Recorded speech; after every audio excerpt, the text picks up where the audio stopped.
Good evening, or good afternoon, or good morning, anyone who's listening. This is a recorded conversation with Greg Frey and Mags Mulowska, who are two members of Extinction Rebellion. And the purpose of this Zoom interview is for us to look a little bit at the emergence of all different kinds of citizens' action networks that have been happening perhaps over the last couple of years, but really accelerating now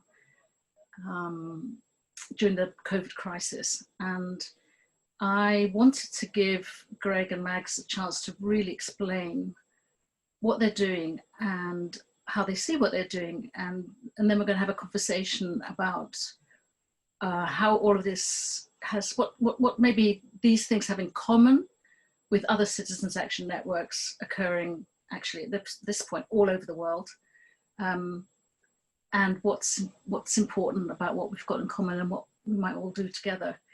So very briefly, just to give people context, the Alternative UK moved into a kind of collaboration with Extinction Rebellion over a year ago through the founding of the Future Democracy Hub. A few of us, in response to a request from Gail, explored this area of a new politics arising and the environmental crisis.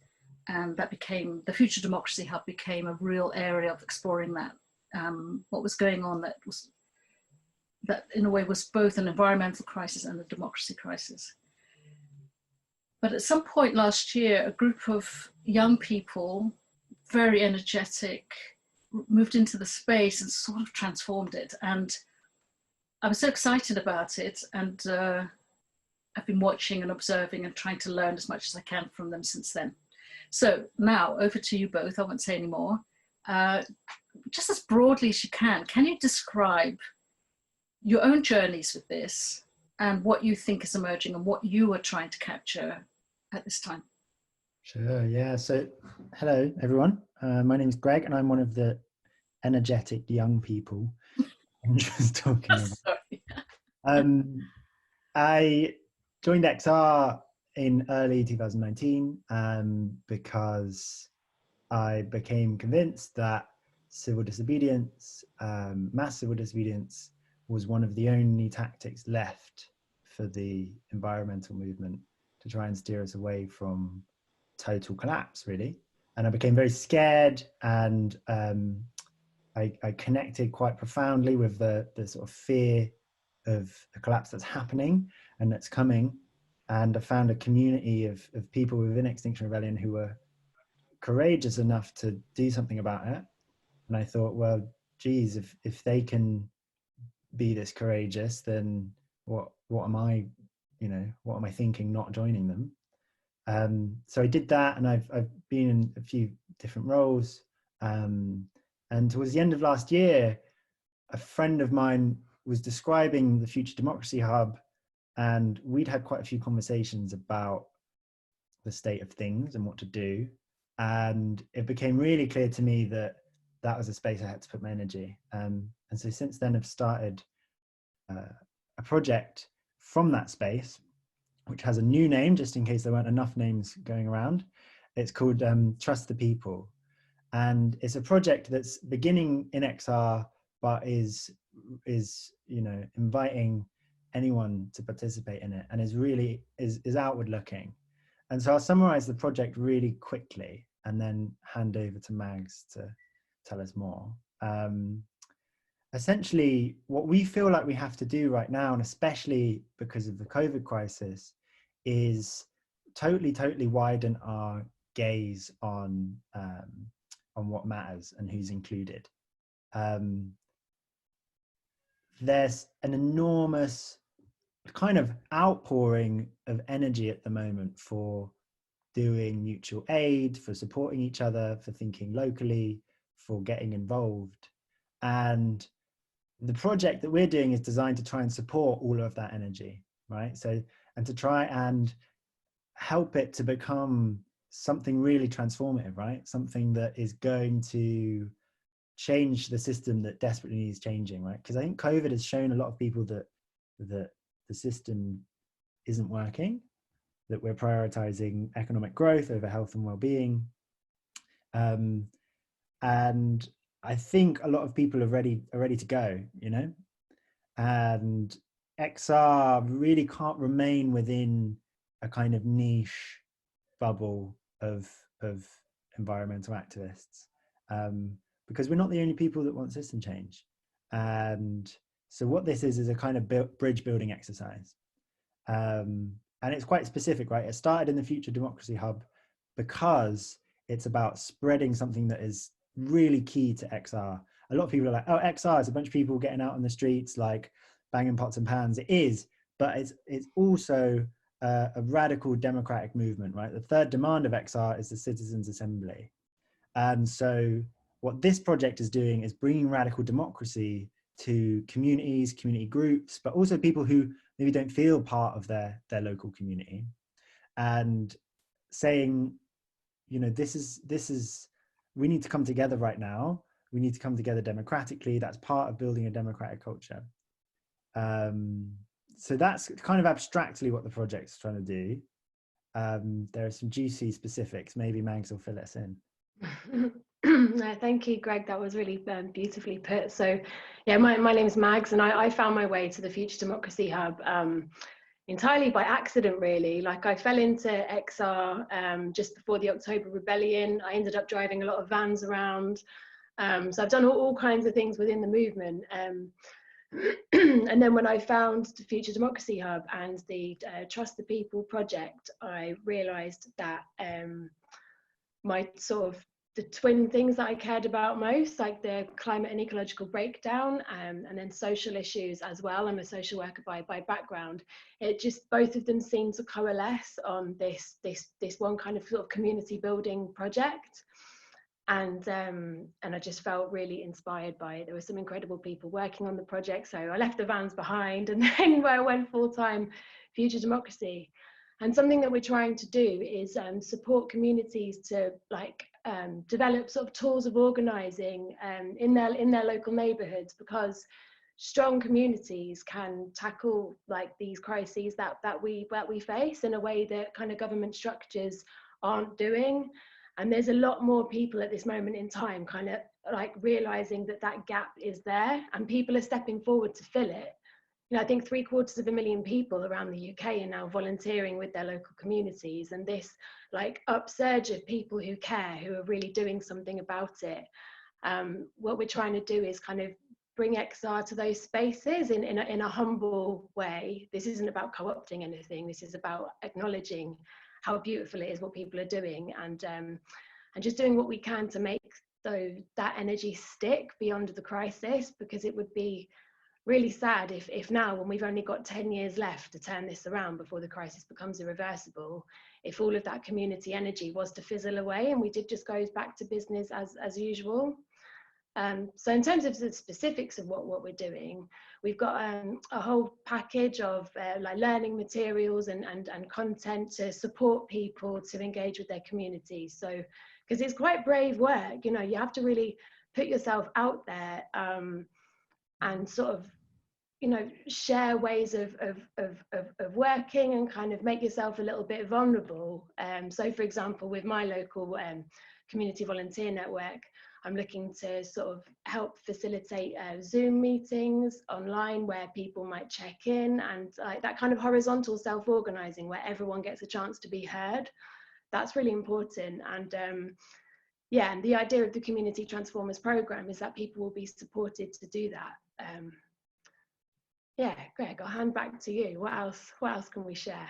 Yeah, I was just thinking whilst you were talking that that's exactly it. And I was thinking when you said like bringing XR to those spaces, what does that mean? And you're so right to say that the sort of energy of this project is not about like co-option. It's not about like come to us, come under our umbrella. And so just to be super clear, the big part of this is using the People's Assembly model to have everyone's voices heard, to allow collectors of people who might not know each other that well to come together and create a kind of collective voice. So People's Assembly is really at the heart of this. So XR's got a People's Assembly model that's drawn from the Spanish municipalists and other kind of radical democratic movements, and so it's based on that.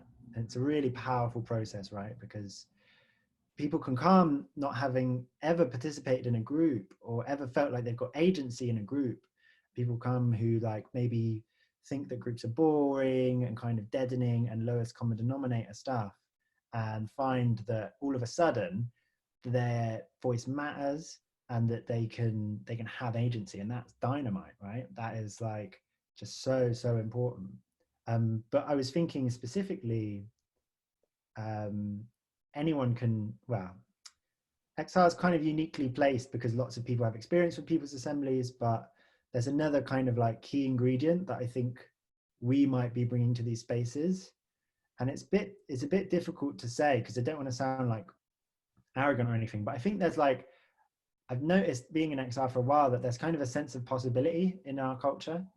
And I think perhaps people have come together to make pretty serious demands and to aim for something pretty radical, right? And so inevitably that means that there's this sort of like quite broad sense of what's possible. And so when we come to those spaces, not as rebels necessarily, not in some kind of like, we're here to teach you, but we come to those spaces just as other active participants in an assembly. My hope is that people, that we will be able to provide a kind of like, a kind of like window onto what is possible. So I think lots of people who aren't like activists and who haven't been in the spaces, they have a sense of like what the kind of extraordinary things can be done, but sometimes that needs awakening.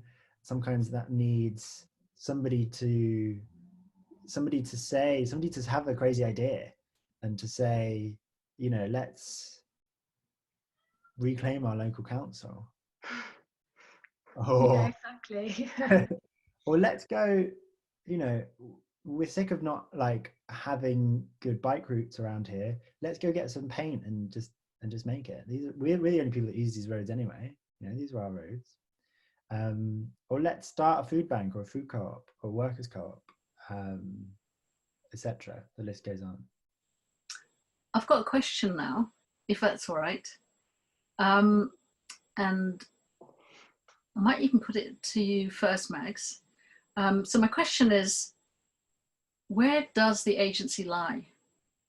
Right. So my experience in the past of working with XR is that they took it upon themselves, or we took it upon ourselves, I'm going to include myself in this, to make a huge demand on government to, you know, tell the truth, you know, and set up a citizens' assembly and to move towards this goal, you know, and our goal was 2030 or 2025, in fact.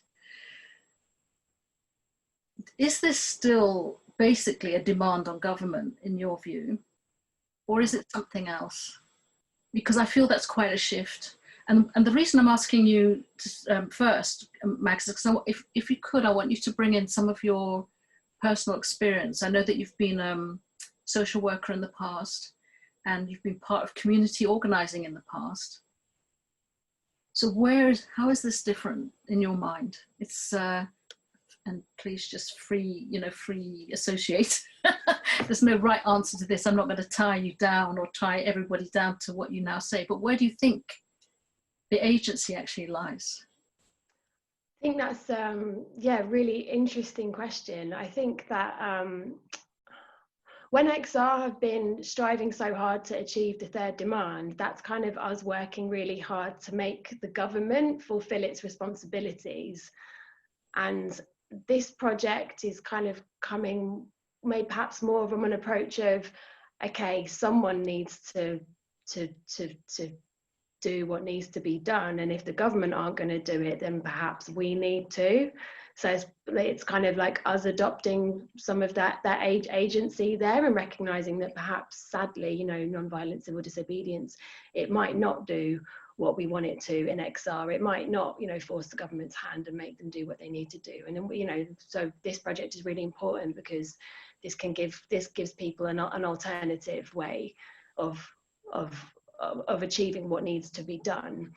And I suppose sort of my own background of like social work and working in communities who have, you know, communities that don't have any power, where, you know, people have been disenfranchised and they'll just deal, you know, day to day with the hand that life's dealt them, and there is a real lack of agency there. And it's work like this is kind of trying to put that agency back in the neighborhoods and in the streets, in people's day-to-day lives, so that people can go, this could be better, like it doesn't have to be like this.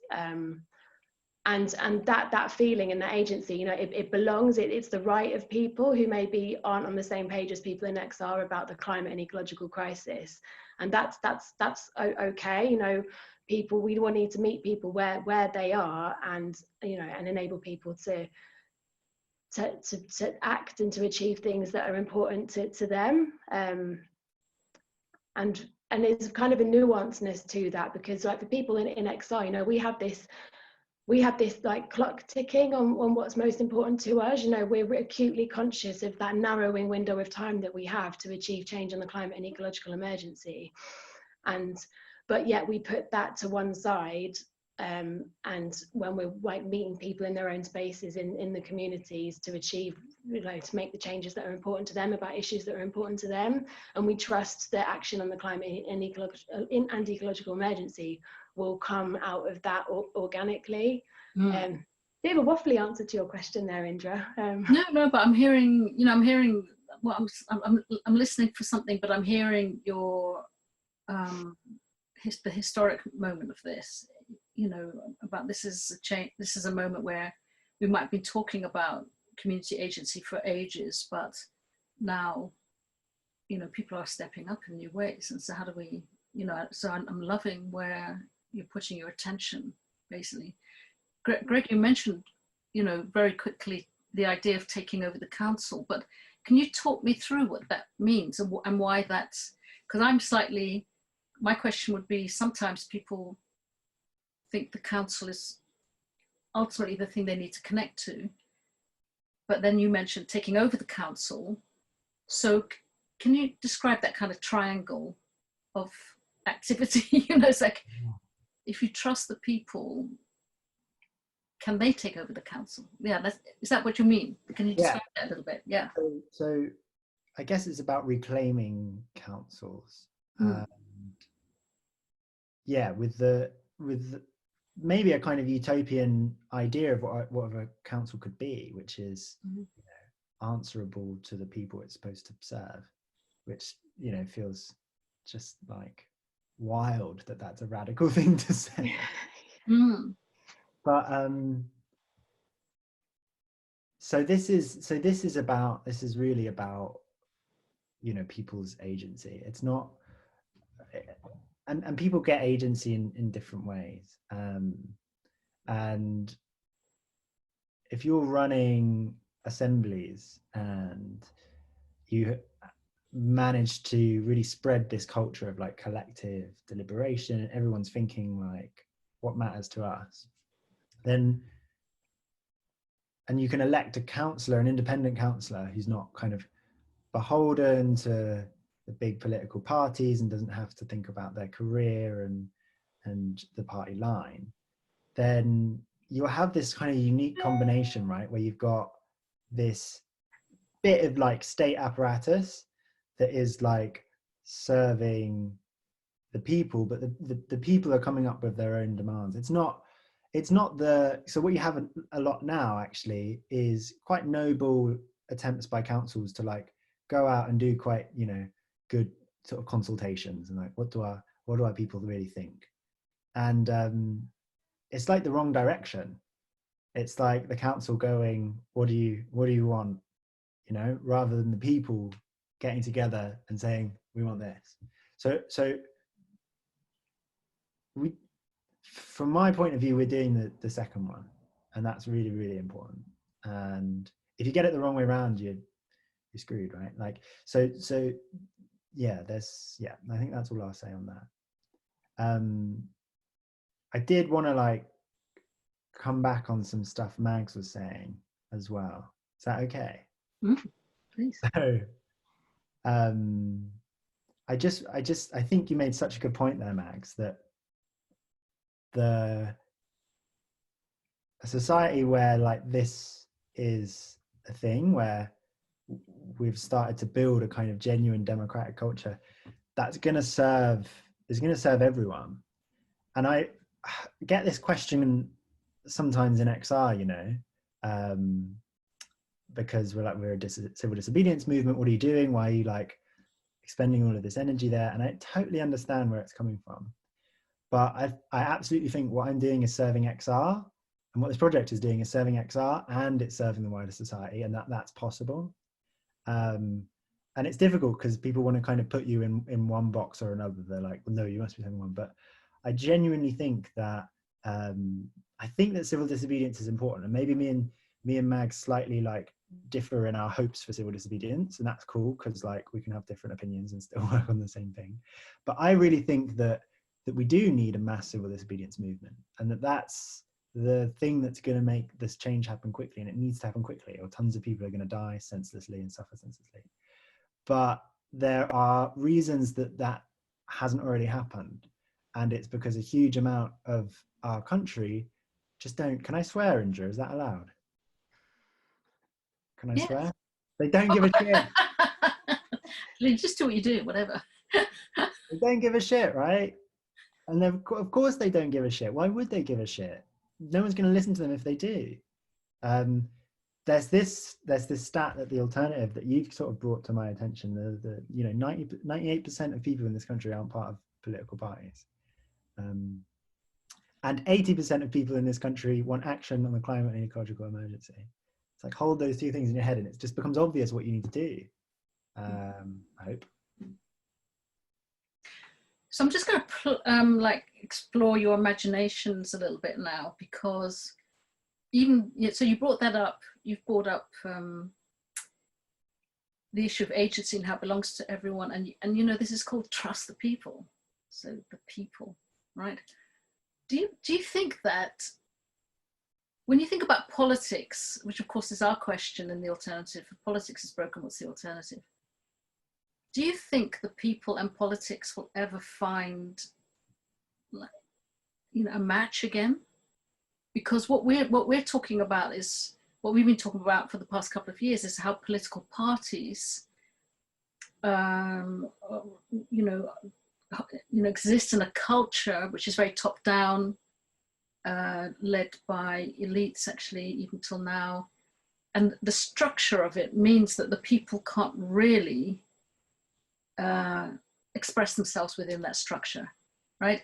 So we've been giving all our attention to what's happening in communities, and we, specifically we thought we need containers for people's action so that they can feel it and it makes a difference, right? And they can feel their agency, and that's why we've called them citizens action networks, because that's just a generic term. It's just what they are, right?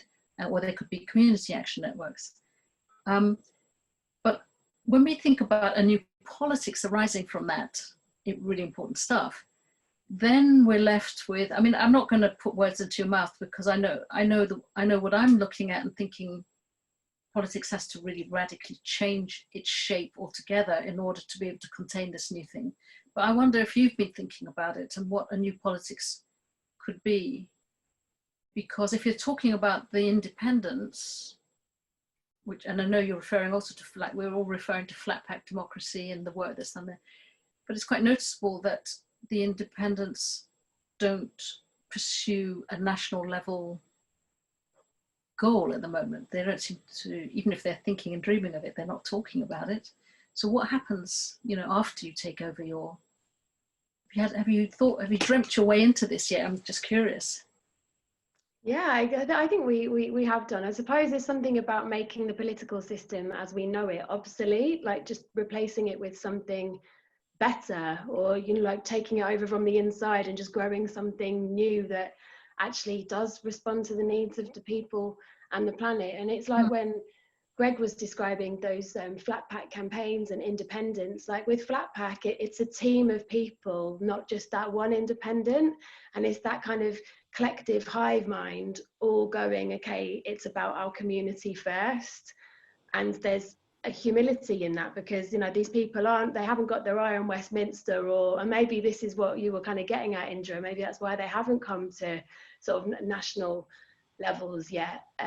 But I think there's real potential for our project here and the work of other sort of like democratic movements to, you know, I think the urgency of the climate crisis is driving a bit of an acceleration of this work at the moment. I mean, people have been trying to shift democracy for a long time, but now kind of attaching that like need for a new democracy with the urgency of the climate crisis, plus the potential of tackling all of these social problems which still exist despite how much money there is in this country. Like, maybe all of these things together, there can be a synergy between them all that will like achieve this change.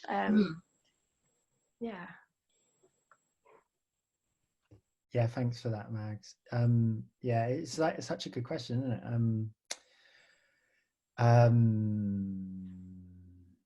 Yeah, I there's kind of like two paradigms, I think, that we're wrestling between here. I mean, there's probably more, but there's at least two. We're like, there's one paradigm for social change on kind of like theory, where you maybe you take state power, or you make demands of state power, and then there's another that says, if you give your energy to that, the state, by making demands or by trying to take it, then you reinforce the monster. And what you really need to do is go and make your own. And I feel like what Trust the People is trying to do is a bit of an impossible bridge over both of those. And I think that that's quite new, and I think that that's quite important. And I should say that XR has like done a lot of impossible things, right? It's kind of like there's you know, incredible contradictions that it's holding, and it's holding because it has to, because we don't really have time to not. So it's holding this contradiction between, say, science and spirituality, and like, yeah, many more, I think. And this is something that Claire says, right? So Claire Farrell, one of the co-founders, she's like, we don't have to be perfect. We just need to do something. So anyway, so I think that's what we're trying to bridge, right? And there's this old saying, I don't know where it comes from, about building the new in the shell of the old. And I think the old is absolutely dying. It's not quite dead, right? But it's absolutely dying. And I see town councils as being these kind of like dead limbs of it, if you like, and that those are spaces that we can inhabit and reclaim. But to go into the sort of central government, which is still alive and like still a sort of beast, that's dangerous, and we'll have to be careful. And that's where the Citizens Assembly helps us, right? Because the Citizens Assembly is this great concept that bypasses all of the muck that we would get involved in if we were going to start a political party. I mean, geez, can you think of anything worse? Yeah, I mean, that's very, you know, it's obviously the reason we didn't start a political party, even though the Alternative in Denmark, which is our sort of mothership, if you like, is a political party and started as a political party, but on the principle of inviting all the people to co-create the manifesto. So it came into the political space with all the right dynamics, if you like. So saying trust the people was exactly, absolutely what it was saying. But it came with a political party.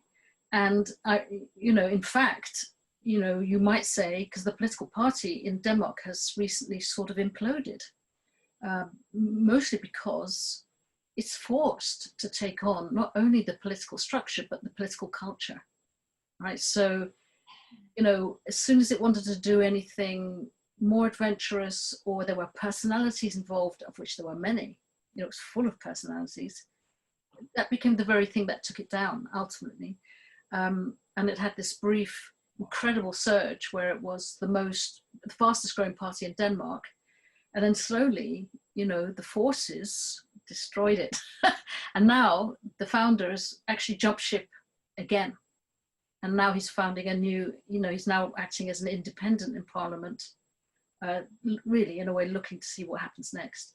But this kind of fluidity, moving in and out of politics, yeah, I mean, we've all watched the fate of Caroline Lucas and the Green Party, and how this system, you know, 80% of people want what she's kind of championing, and she hasn't been able to get past one seat in this system for the, is it 20 years that she's been in as a politician? I'm not sure. Or was it 12? Anyway, sorry, Caroline, it's one of those two. So yeah, to stay clear of that is very important. My only question about the citizens' assemblies is, A, how do we enshrine that? I mean, I think that's the one thing we could be enshrining at national level. But do you feel, with the people that you're talking to and the ones you're working with, and the trust, the people, that having sortition as the national level activity is sufficient actually? Would they still feel they can't really participate, that they're not really being trusted? You know, it's still a way to kind of keep it at arm's length. That's my worry about that model, is that everyone wants to be, you know, and in this moment with the COVID mutual aid networks, everyone wants to be involved, right? So I'm not sure that ultimately citizens' assemblies will you know, make people feel that they're being heard, although it's an incredibly important first step. So is there anything beyond that? Is there any dreaming about, I mean, where does society, in your mind, what is the relationship between society and politics anyway? Do you reckon, I'm sorry, I didn't tell you it was going to be like easy questions or anything, did I? But these are massive questions. But, you know, do you think society should be more political of itself? And how would that look?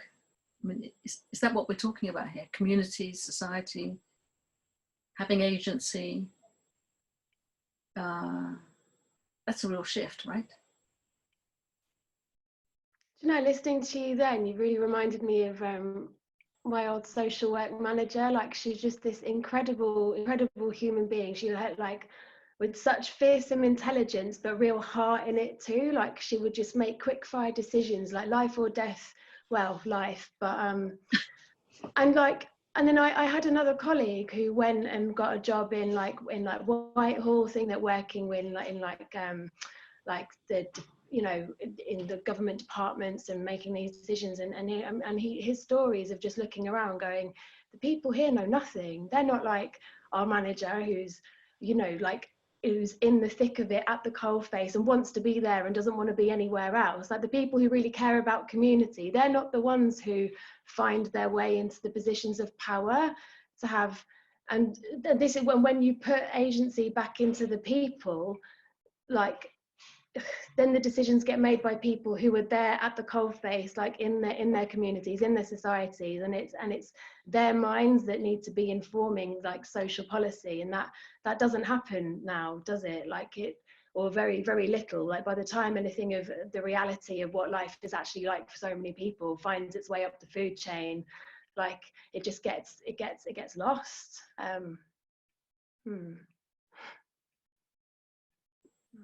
Yeah, exactly that. Greg, have you been thinking about that question, or?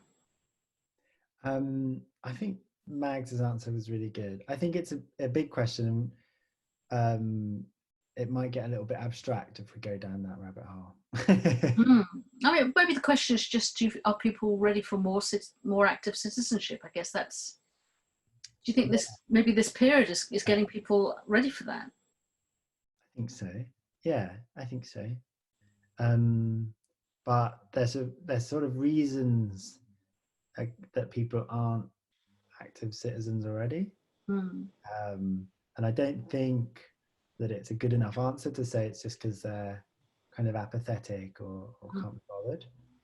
I think you were getting at this earlier, Indra, and Mags, you're definitely getting at this, the culture of politics, right? Especially like capital P politics. It's like not hospitable for the kinds of people we need doing that stuff. And there's a reason for that. Yeah, so like the relationship between society and politics is difficult because in a way everything is sort of political. I mean, every sort of interaction that we have, and part of what's called the feminization of politics, which is what the Spanish municipalists call it, is thinking about politics in terms of like everyday stuff, you know, in terms of everyday interactions. And so I guess, what are we trying to do?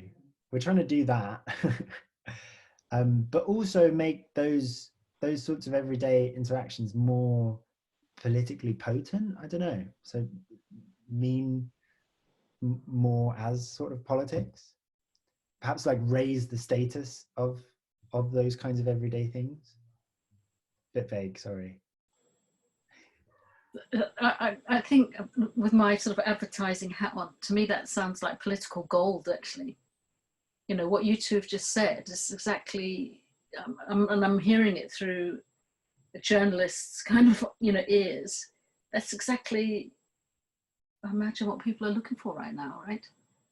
You know, how to make their lives matter, and that is politics, Yeah. rather than you know, something that they can't quite grasp all the time. Yeah, do you know what's been like astonishing is, so like Mags and I have been doing this particular version of this project for like about a month and a half, mainly within XR, but we're trying to expand it and building bridges, etc. And the uptake, like XR is a network of a couple 100,000 people on a mailing list and probably a few thousand quite active people, and people are like, just like, yes, right, Mags? They're just like, thank you, like this is exactly it. So it feels like a total privilege, right, to be at that moment, but it's also a sign, right? There's something going on right now. Don't know exactly what it is, but we're going to try and hold our nerve, as you would say, Indra. Is what I would say.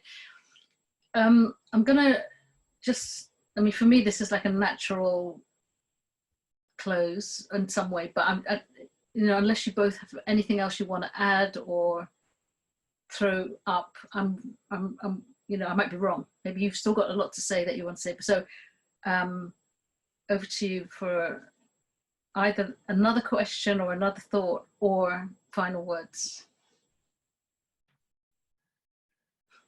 I guess I'm feeling really thoughtful about how the project links into all those structures that you were asking us to think about, Indra.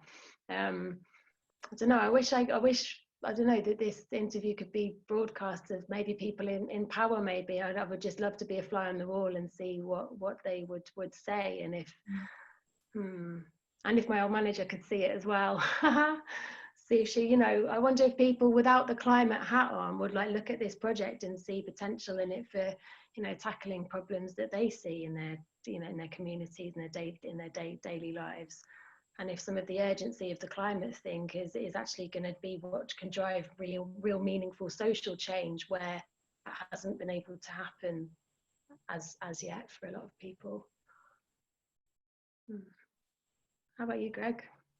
Yeah, no, I'm good. Thanks, Indra. Thanks, Mags. It's been a whole lot of fun. Yeah, I really love the prompts to dream, Indra. I feel like that's an interesting like part of our relationship with the alternative, maybe.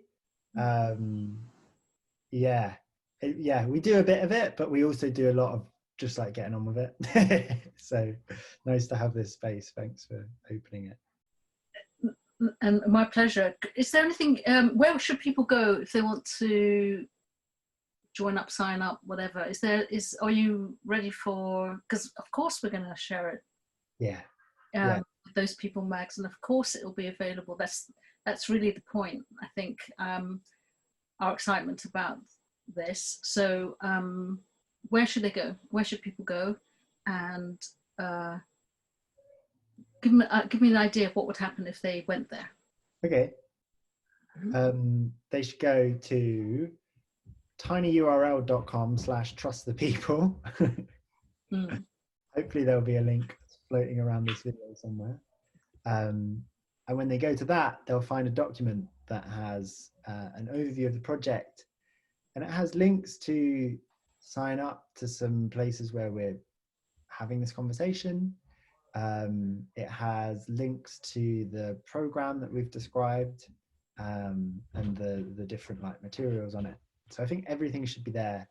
And I guess first thing is like, there's a mailing list, and come and join some of our chats. Right, fantastic. Max, anything? I think we've. No, I shouldn't keep going backwards and forwards, should I? So if people go there, they'll meet you there. Basically, that's it, isn't it? Okay. Yeah. Great. Yeah. So thanks again. I'm going to stop recording now, and yeah, you'll see this video being shared on The Alternative, and I'll just see you at the next meeting.